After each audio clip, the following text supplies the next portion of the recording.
to tell you is a true story. It happened in 1958 at Fort Monmouth, New Jersey.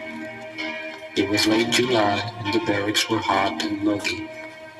The dead end of another routine day of Army life.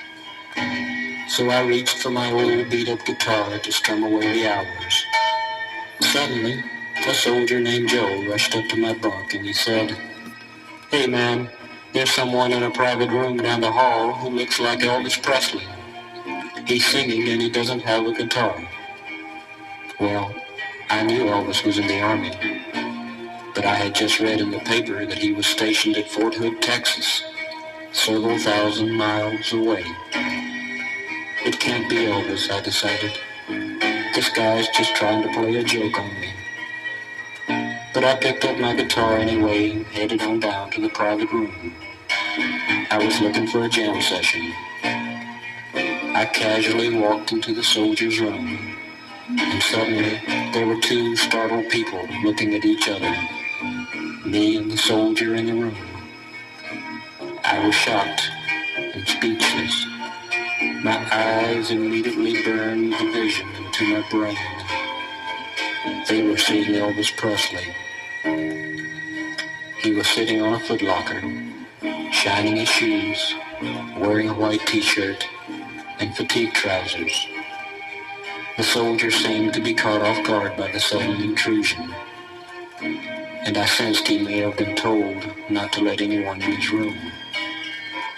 But as he eyed my guitar, I noticed a slow, warm smile come over his face.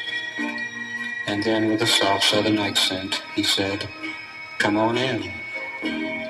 My eyes were wide. My heart was in my throat. I didn't know what to do. "Steady," I told myself. And as I stood there shaking, the soldier walked over to his clothes locker, took out his fatigue shirt, and he put it on. Then he turned to face me. What I saw brought me right down to earth. Like all GIs, the soldier had his last name printed in bold black letters on his fatigue shirt. I stared at his name. Crow. C-R-O-W. This guy's name is Crow? But how can his name be Crow? I thought. The soldier's face split into a big wide grin as he saw the look of bewilderment in my eyes. My heart sank. I could have sworn he was Elvis.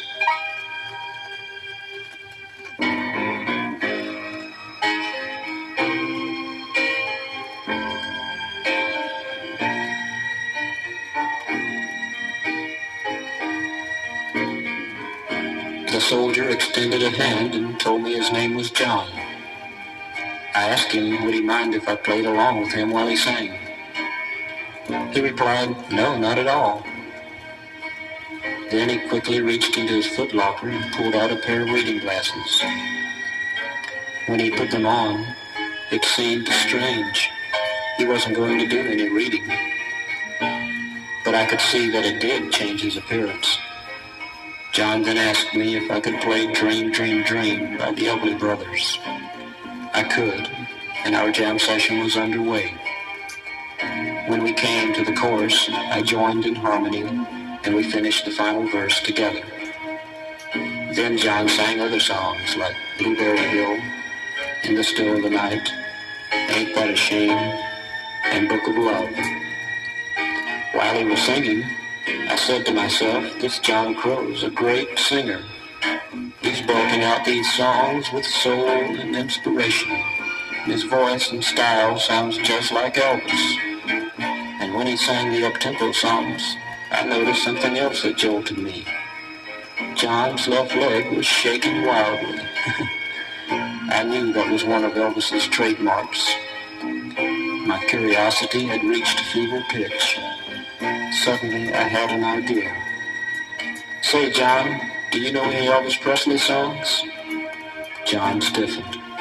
I could see he had been anticipating that question. After hesitating several moments, a smile slowly came over his face, and he said, "I know a few." "What song do you want to sing?" I asked. John's reply was instant. "Let's do I Want to Be Free." John sang the song as though he meant every word. When he finished, I couldn't hold my thoughts any longer, and I blurted out, "You know, John, you sure sound like Elvis Presley." John smiled and said, "How could I be Elvis? He's at Fort Hood, Texas."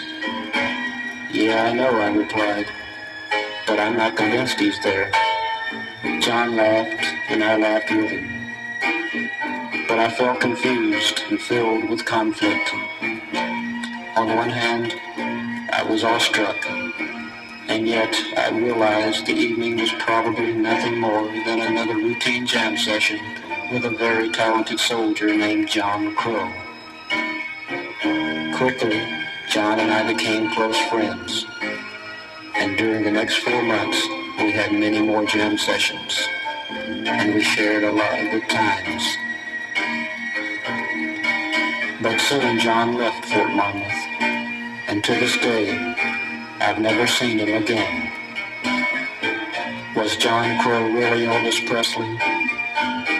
Even though we were friends, I never really knew. And that question was to haunt me for the next 22 years. But recently, evidence was uncovered that appears to resolve the question, and it shows that John Crow was Elvis Presley.